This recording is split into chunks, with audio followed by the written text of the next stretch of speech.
I'm Cpl Langston-White. I served in the United States Marine Corps, and I lost both my legs to an IED blast in Helmand Province, Afghanistan. We're from the same small town. We grew up together. Yeah, we were high school sweethearts. We've been dating since 10th grade, sophomore year in high school. One of the things that I love about Brittany is she never has treated me any different, whatsoever, for anything. Not even a hint of anything. It's just, that's like I said, I would never question her ever having an issue with my injuries, and that's why I love her. I decided to join the Marine Corps because I wanted a new experience and serve my country, really. My dad was a Marine for 8 years, so I kind of grew up with his stories and the things that he learned and from being in the Marines. So that's something I always wanted.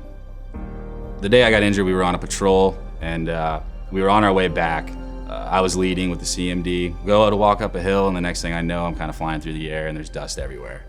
At the time, I didn't realize what happened, but now it was a 20-pound pressure plate IED that I stepped on. I looked down and then saw that my legs were gone, and just kind of started yelling for a corpsman. He's the guy that really saved my life. And then from then to get to the bird, that's like when you just start thinking of your family, and all you want to do is get home.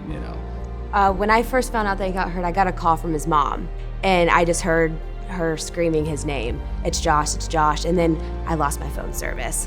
I went straight to his family's house, stayed with them, and 4 days after we got the call, I was landing in DC and being able to see him.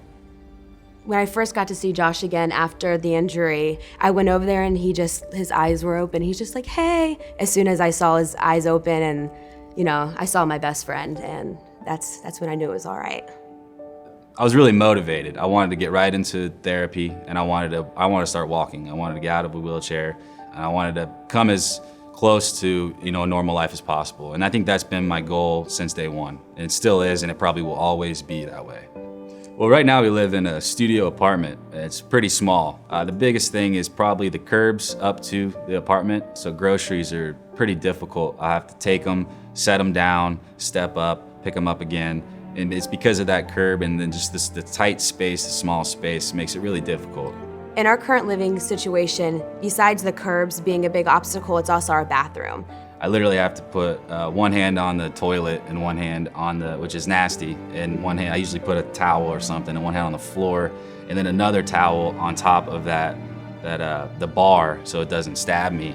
I use about like 4 towels to take a shower. To try to describe the people from Homes for Our Troops, it's indescribable. You can't.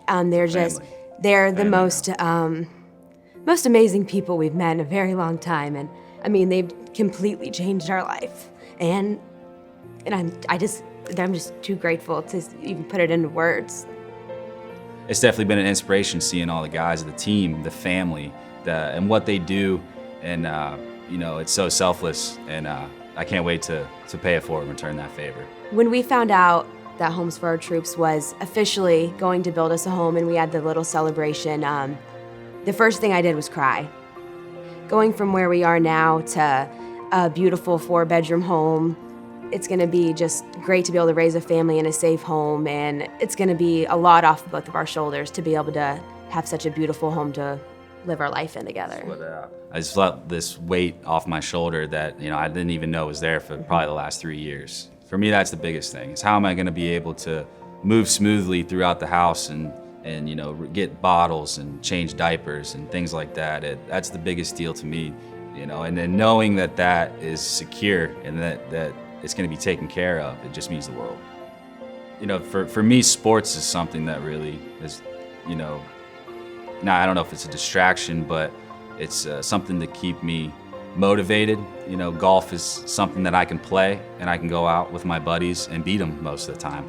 And growing up playing football my whole life and every sport you could think of, to have a sport that I can go compete, and it's not adaptive. I'm not using any special equipment that they're not using.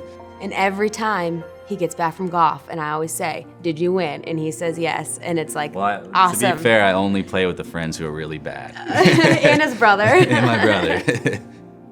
The difference that donors are making in all wounded veterans' life, including our lives, is huge. It's one of those things it's hard to put into words. I'd say for a lot, they're giving life. They're giving life, in a way, They're definitely giving us a whole new opportunity at life. they're giving us another chance, and it's remarkable. It's just incredible. It really is. It's hard to put into words.